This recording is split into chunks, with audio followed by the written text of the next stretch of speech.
Good morning बच्चों। मैं रूबी दीक्षित आपके YouTube channel Dixit Hindi classes में आप सबका स्वागत करती हूँ। तो बच्चों, आज मैं आपकी हिंदी पाठ्य पुस्तक क्षितिज का बहुत ही महत्वपूर्ण पाठ जो अक्सर बोर्ड के एग्जाम में पूछा जाता है, राम लक्ष्मण परशुराम संवाद, उसके बारे में बताऊंगी जो तुलसीदास जी के द्वारा रचित है। तो बच्चों, अगर मेरा वीडियो आपको पसंद आए तो प्लीज़ लाइक, शेयर और सब्सक्राइब जरूर करिएगा। तो आइए सीखते हैं पाठ राम लक्ष्मण परशुराम संवाद। नाथ शंभु धनु भंज निहारा, होई है क्यों एक दास तुम्हारा।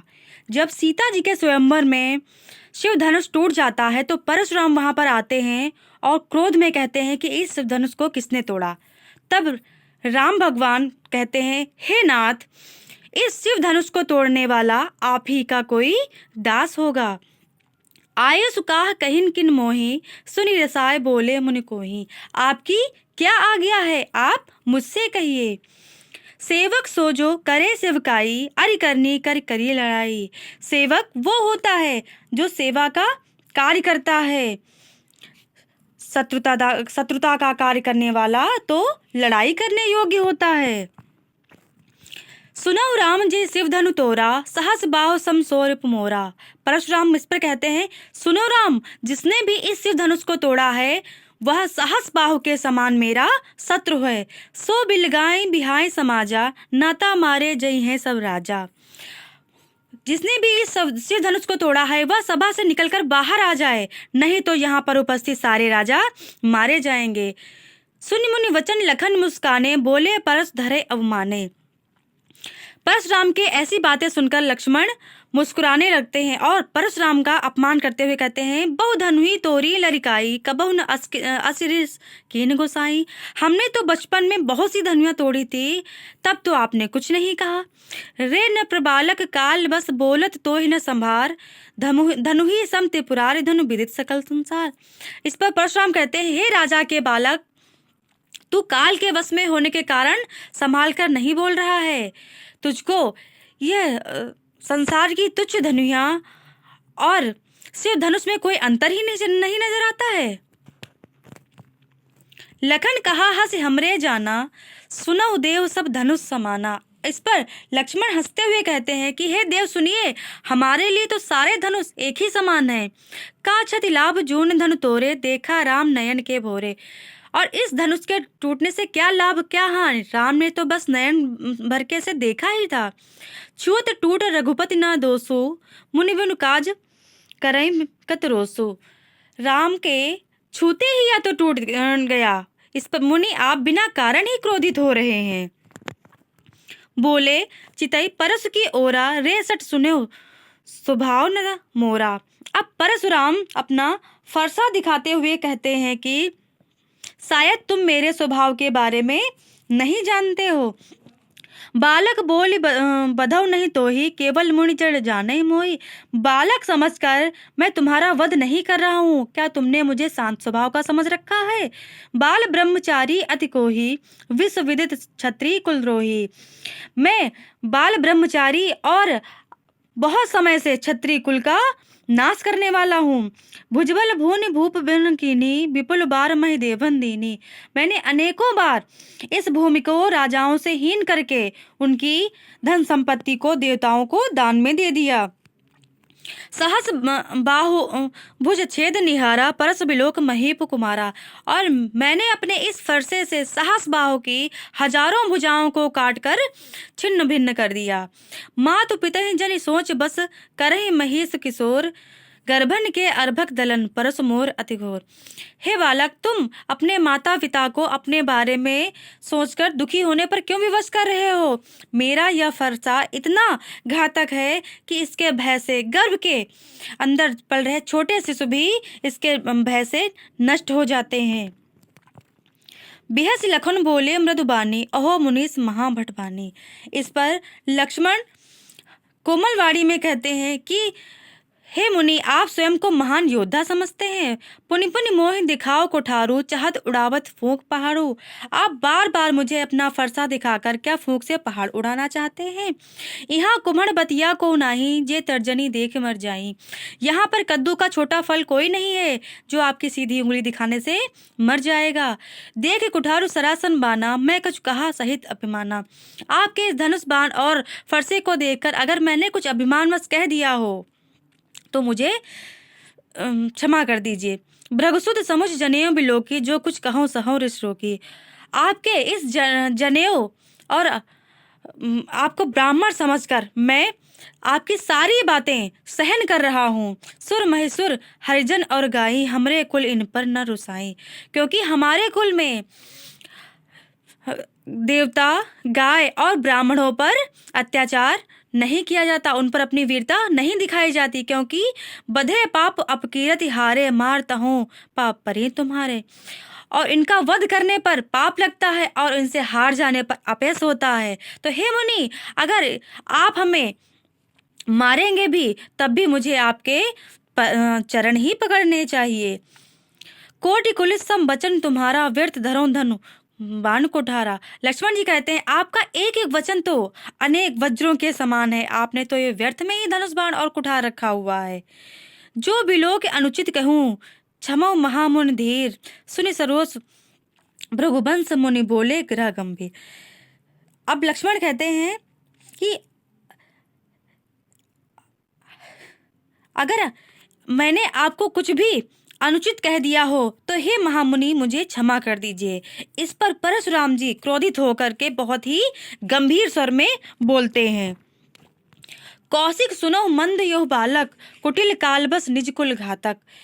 हे विश्वामित्र, यह जो मंद बुद्धि का यह जो बालक है, यह काल के वश में होने के कारण अपने कुल का घातक बन रहा है।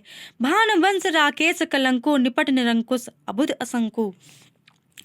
यह उदंड और मूर्ख और निडर बालक अपने सूर्य वंश रूपी पूर्ण चंद्र का कलंक है। काल कवल हुई है क्षण माही, कहो पुकार खोर मोहिनाही। अभी क्षण भर में यह काल का ग्रास बन जाएगा, इसमें मेरा फिर कोई दोष नहीं होगा। तुम हट कहूँ जो चाहो उबारा, कहीं प्रताप बल रोष हमारा। अगर आप इसे बचाना चाहते हैं तो मेरे बल और मेरे प्रताप के बारे में इसे बताओ। लखन कहो मुनि सुजस तुम्हारा, तुम्हें अछत तो वर्णय पारा। लक्ष्मण कहते हैं कि आपके श्वेस का वर्णन आपके रहते हुए कोई और कैसे कह सकता है। अपने मुंह तुम आपन करनी, बार अनेक भांति बहुवर्णी। आपने अपनी प्रशंसा अपने मुंह से अनेकों बार की है। नहीं संतोष तब पुनि कछु कहूँ, जन रिस रोक दुखत न दुख सहूँ। अगर इस पर भी आपको संतोष नहीं है तो आप फिर से कह दीजिए, इसे रोककर आप क्रोध में दुखी मत हुइए। वीर व्रती तुम धीर अछोभा, गारे देत न पावत शोभा। आप धैर्यवान स्वभाव वाले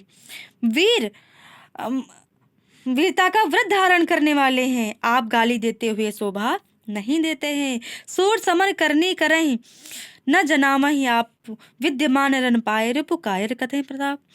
युद्ध भूमि में जो वीर लोग होते हैं वो युद्ध भूमि में वीरता के कार्य करके अपनी वीरता का परिचय देते हैं। कायर ही युद्ध भूमि में अपने बल की डींगे मारते हैं। तुम तो काल हाँक जन लावा, बार बार मोहि लागे बुलावा। अब लक्ष्मण कहते हैं आप तो काल को बार बार हाँक लगाकर मानो मेरे लिए ही बुला रहे हैं। सुनत लखन के वचन कठोरा, परसु सुधार धरो कर घोरा। अब लक्ष्मण की ऐसे बातें सुनकर के परशुराम ने अपने फरसे को हाथ में पकड़ लिया। अब जन दे दोष मोह लोगू, कटुबादी बालक बदजो। अब कोई मुझे दोष मत देना, क्योंकि यह कट बोलने वाला बालक वध करने योग्य है।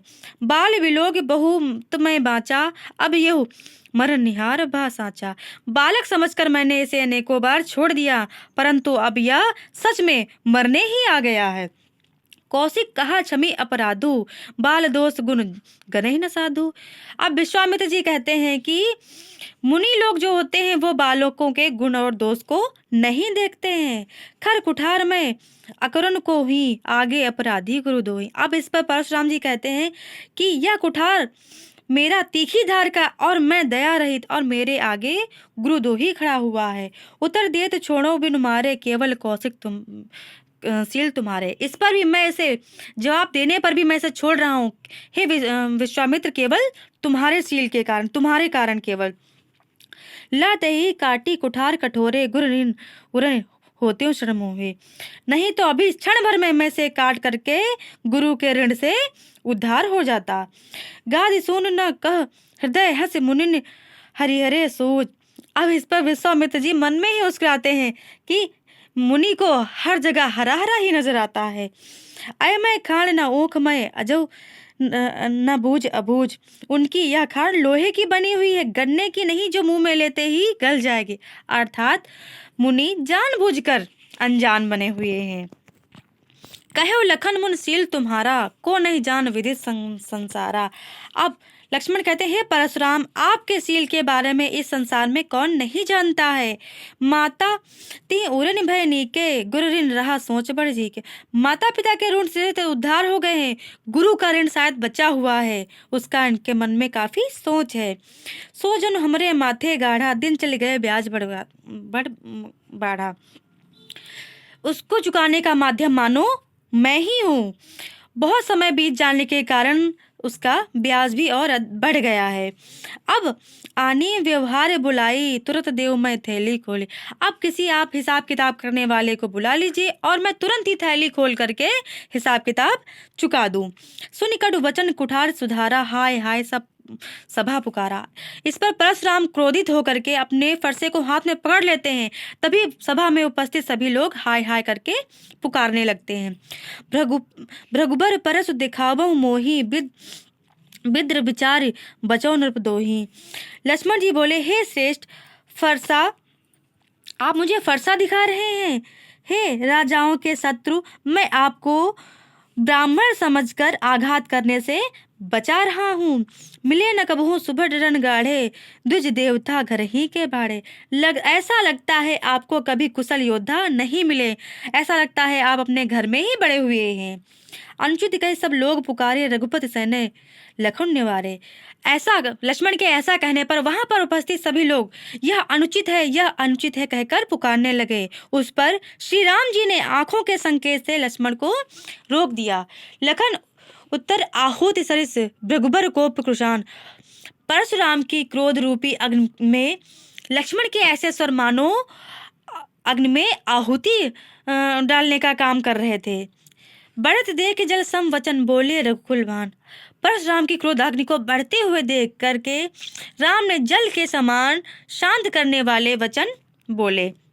बच्चों, अगर आपको इससे संबंधित कुछ भी पूछना है तो आप कमेंट करके मुझसे पूछ सकते हैं। धन्यवाद।